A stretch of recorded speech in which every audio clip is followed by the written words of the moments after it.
우리가 잠언을 계속해서 살펴보고 있는데요. 잠언은 인생을 살아가는 원리와 어떤 법칙에 대한 말씀입니다.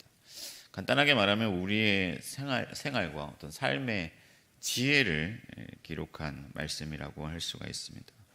어떻게 살아가는 것이 잘 사는 것인가? 특히 현대인들은 그런 질문을 많이 가지고 있어요. 우리 어르신 세대, 우리 아버지 세대만 하더라도 잘 살고 어떻게 사는 것이 잘 사는 것인가 보다는 이렇게 먹고 사는 문제에 집중을 했죠. 그러나 이제 현대인들은 많은 것을 가지고 있기 때문에 어떻게 사는 것이 잘 사는 것인가, 웰빙 시대를 살아가고 있습니다. 이 웰빙에 대한 모든 해답이 사실은 성경에 있거든요. 물론 뭐 그렇다고 해서 성경이 이 세상을 살아가는 어떤 처세술을 가르쳐 주느냐, 그렇지는 않습니다. 잠언의 핵심은 여호와를 경외하는 거예요. 그러니까 여호와를 경외하는 것에 대한 말씀이 19번 정도 이 잠언에 등장하고 있습니다. 그러니까 잠언은 여호와 하나님을 두려워하고 그분을 기뻐하는 삶을 살기를 촉구하고 있는데, 다시 말하면은 잠언은 여호와 앞에서 바르게 사는 것이 초점이에요. 그러니까 사실은 이것이 잘 사는 거예요. 유익한 길이고 복된 길이고 생명의 길입니다. 그러니까 하나님 앞에서 우리가 어떻게 사는 것이 바르게 살아가는 것인가, 그것에 초점을 맞추고 있습니다. 오늘 우리가 읽은 단락은 인간 사이의 어떤 관계를 다루고 있는데, 여러분, 하나님은 남자와 여자를 지으셨잖아요. 처음부터 하나님은 관계 중심으로 사람을 지으셨거든요. 그래서 이 관계를 잘해야 하나님의 복을 받을 수가 있고 하나님의 나라를 이룰 수가 있는 것이죠. 그러면 하나님께서는 어떻게 우리가 관계를 만들어 가길 원하시는가? 가장 먼저 하나님은 갈등이 아니라 화목을 원하신다 하는 거예요. 화평을 원하신다는 것입니다. 사실 너무 뻔한 말씀이죠. 우리가 익히 들어 아는 말씀이고 성경을 그냥 조금 읽은 분들은 누구나 알만한 교훈입니다. 그런데 이게 쉽지가 않다 하는 거예요. 갈등하지 않고 화목하며 사는 것. 여러분, 사실은 결혼하고 아내가 있고 또 남편이 있는 분들은 잘 아시겠지만은 얼마나 서로 아껴줘야 될 관계입니까? 얼마나 서로 의지할 관계예요. 그런데 그렇게 소중한 관계에서도 너무 자주 다투는 거죠. TV만 틀면 요즘 무슨 그 부부 사이의 갈등을 다루는 그런 프로그램들 너무 많이 하지 않습니까? 요즘 세상은요, 갈등하는 세상이에요. 혐오하고 증오하고 미워하고 갈라집니다. 이 갈등이 증폭되는 사회다 보니까 막 사람들이 칼을 들고 길에 나오고 너무 무서운 세상이 됐습니다. 그러나 오늘 본문을 보면 마른 빵 한 조각을 먹으면서도 화목한 것이 진수성찬을 가득 차린 집에서 다투며 사는 것보다 낫다 말씀하고 있습니다. 여러분, 사실 어떤 마음에 상처가 생기고 병이 들고 마음에 어떤 그런 지옥문이 열리면은요, 너무 살기가 힘든 거예요. 아무리 맛있는 음식이 있고 좋은 옷을 입고 있어도 그것은 고통이죠. 이어서 허물을 덮어주면 사랑을 받고 허물을 거듭 말하면 친구를 갈라놓는다. 그러니까 이 누군가의 허물을 이렇게 발견하고 그것을 지적하는 것은 너무 쉽죠. 남의 눈에 티는 잘 발견하지만 자기 눈에 들보는 보지 못하잖아요. 이것이 우리 인생입니다. 그래서 하나님은 허물을 들춰내서 갈등하기보다는 그것을 덮어주고 화목하는 편이 낫다고 말씀하고 있는 거죠. 그러면 여러분, 이것이 뭐 어떤 다른 사람들이 잘못할 때 묵인하라, 덮어주라는 말씀입니까? 그렇지 않죠. 예수님은 형제의 허물을 보거든 가서 말하고, 뭐 듣지 않거든 두세 사람이 가서 말하고, 그 다음엔 교회가 가서 말하라고 했습니다. 이것은 뭐 허물이 있는데 무조건 묵인하라는 것이 아니라 하나님은 다툼과 미움과 갈등보다는 화목하는 길을 원하신다는 것을 말씀하고 있는 거죠. 여러분, 사실은 화목하게 사는 것이 우리가 다 바라는 바잖아요. 화목하면은 다 좋죠. 뭐 가와만사성 이런 말도 있지 않습니까? 결국 우리가 무엇을 알게 되냐면요, 하나님이 기뻐하시는 길, 하나님이 원하시는 길을 가면 우리가 복을 받고 우리가 잘 산다는 것을 알게 됩니다. 그래서 하나님은 화목하는 편을 택하라고 우리에게 말씀하시죠. 그러나 우리는 여러 가지 이유에서 화목하기보다는 갈등을 선택합니다. 돈 때문에 갈등하고, 내 안에 있는 그 화 때문에 갈등하고, 자기 탐욕 때문에 갈등하고, 혹은 고집과 아집 때문에 갈등하고, 자존심 때문에 갈등하고, 나의 교만과 이기심 때문에 갈등하는 것이죠. 야고보는 너희가 얻고자 하나 얻지 못함으로 다투고 시기하고 결국에 심지어 서로 죽이기까지 한다고 말씀했습니다. 이것이 우리 인생이에요. 우리가 형제 간에, 심지어 가족 간에 서로 갈등하다가 서로 죽이는 그런 뉴스들을 실제로 목격하지 않습니까? 이러한 어떤 갈등하는 세상, 미워하는 세상, 다투는 세상 속에서 하나님은 우리가 화목하는 길을 택하길 원하시고, 그것이 하나님의 나라를 세워가는 길이라고 말씀하고 있습니다. 그래서 바울도 할 수 있거든 모든 사람과 화목하라. 가능하다면은 이 사람 저 사람 따지지 말고 모든 사람과 화평하는 길을 택하라고 말씀하고 있어요. 그리고 원수 갚는 것을 하나님께 맡기라. 그러니까 내가 정말 원수 같은 사람, 미워하는 사람, 정말 보복하고 싶은 사람이 있다 할지라도 하나님께 그것을 맡기고 오히려 화목하는 길을 택하라고 말씀하고 있습니다. 여러분, 우리가 살아가는 동안에 갈등이 없을 수는 없습니다. 그러나 예수 그리스도께서 이 땅에 화평의 왕으로 오신 것을 기억하고, 우리가 서로 미워하고 다투고 갈등하고 갈라지는 것을 화목케 하기 위하여서 자신의 육체를 찢으시고 피를 흘리셨다는 사실을 기억하고, 가능하다면은 화목한 길을 택해야 할 줄 믿습니다. 부부 사이가 아니라면, 화목하기 어려우면 차라리 멀리하는 편이 낫습니다. 가까이 하면서 마음을 빼앗기면서 서로 미워하고 내 마음 가운데 뭔가 지옥을 만드는 것보다는 일정 부분 떨어져서 차라리 마음을 지키는 편이 낫다 하는 거죠. 성령으로 그리스도께서 우리의 모든 허물을 사하셨다는 사실을 기억하고, 주변의 사람들을 용서하고, 또 때로는 손해를 보고 때로는 희생을 해서라도 화목하기 위하여 힘쓰는 자가 되고, 여러분들의 관계에서 하나님의 나라를 이루시기를 축복합니다. 두 번째, 이 오늘 말씀에서 하나님이 원하시는 관계의 길은 돈보다는 사람을 존귀하게 여기라 하는 것이죠. 돈보다는 사람을 존귀하게 여기라. 우리가 조금 전에 읽은 마른 빵 한 조각 가지고 화목하게 낫다는 말씀은 어떤 말씀이에요? 사람이 우선이다 하는 거죠. 그죠? 사람과의 관계가 우선이다.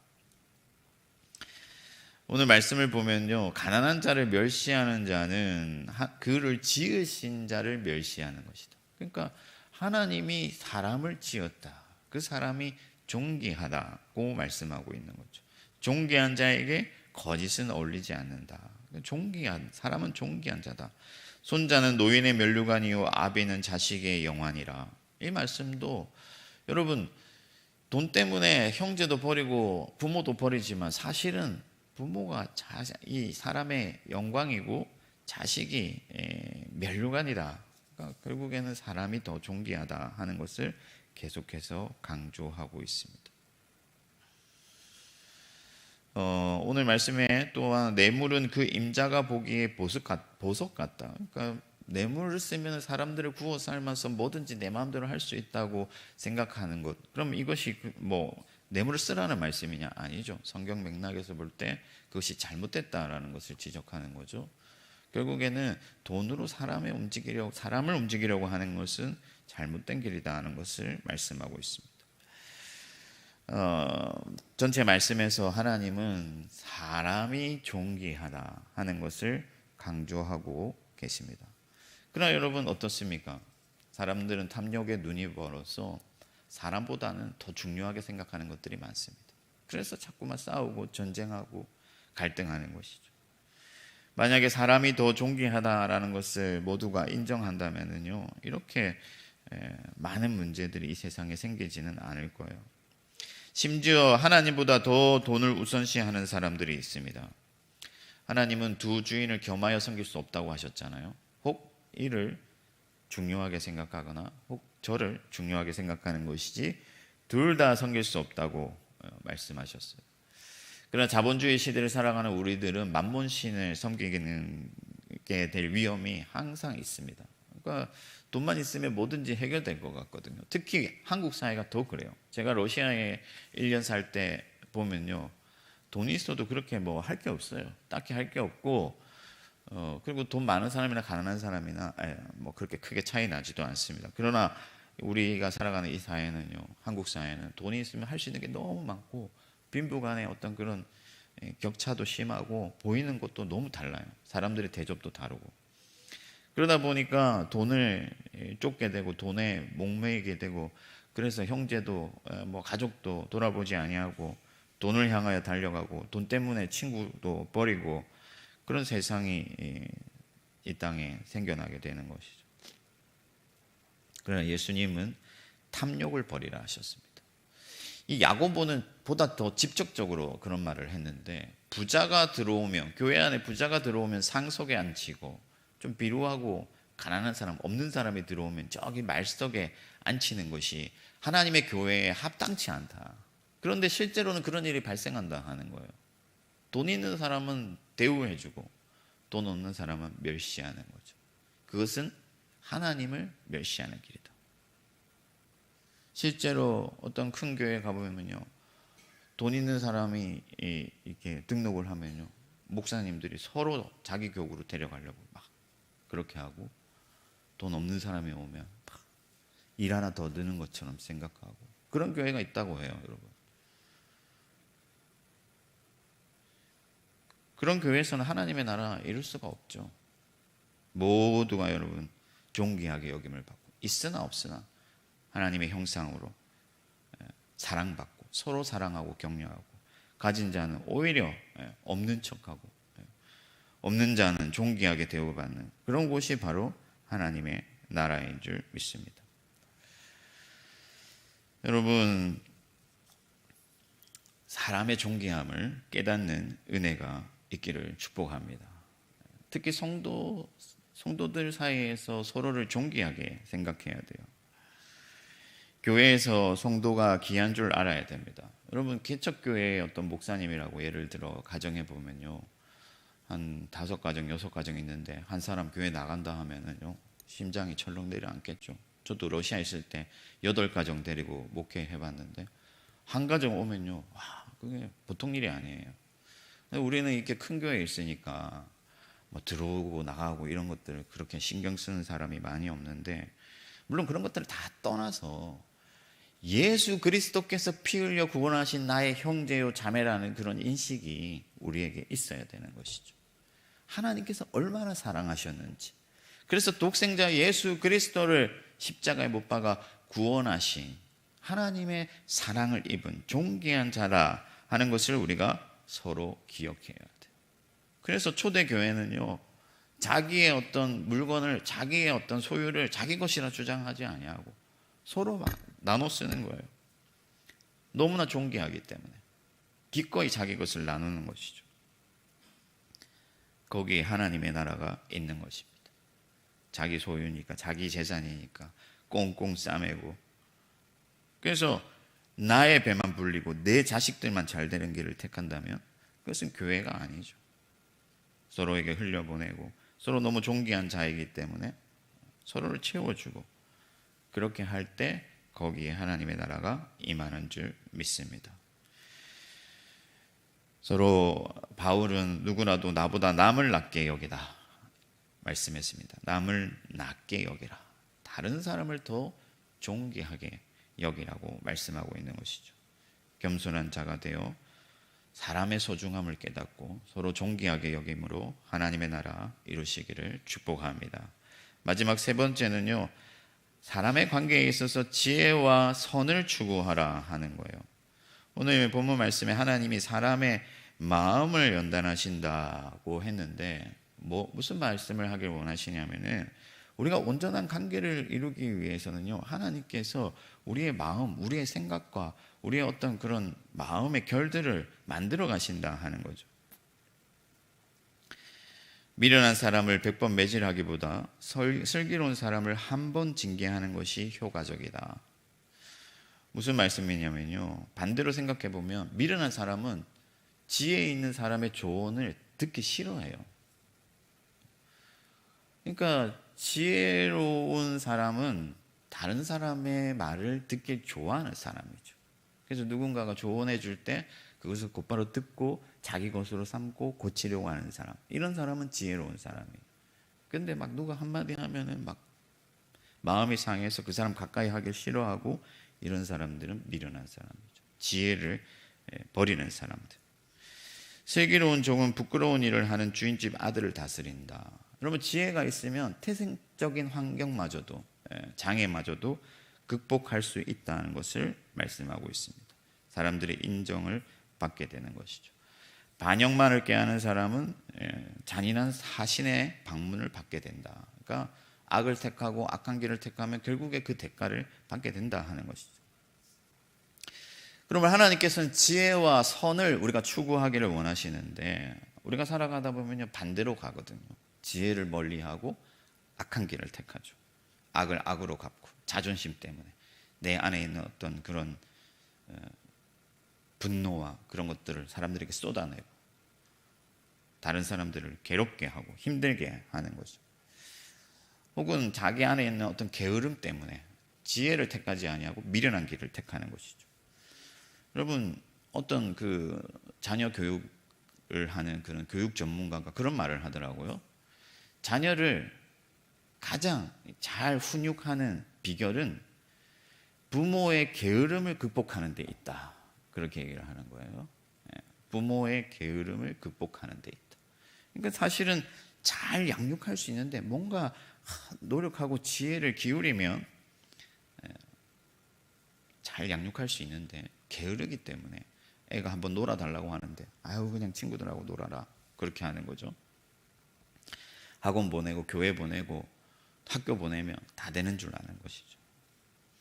그러나 그렇지 않죠. 아이를 양육할 때도 훈육을 할 때도 지혜롭게 해야 되는데 막 자기 성정대로 하죠. 막 소리 지르고. 그것이 이제 미련한 길이죠. 그럼 아이가 상처받고 삐뚤어지는 거죠. 여러분, 하나님은 지혜가 부족하거든 후히 주시고 꾸짖지 아니하시는 하나님께 구하라고 말씀하고 있습니다. 여러분들 자녀를 양육할 때, 혹은 친구 사이의 어떤 관계를 할 때, 부부 사이의 관계를 할 때 지혜를 구하시기를 축복합니다. 하나님께서 주시는 그 지혜로 관계를 해 나가야 돼요. 지혜롭게 해야 됩니다. 그리고 할 수 있는 대로 선한 길을 선택해야 돼요.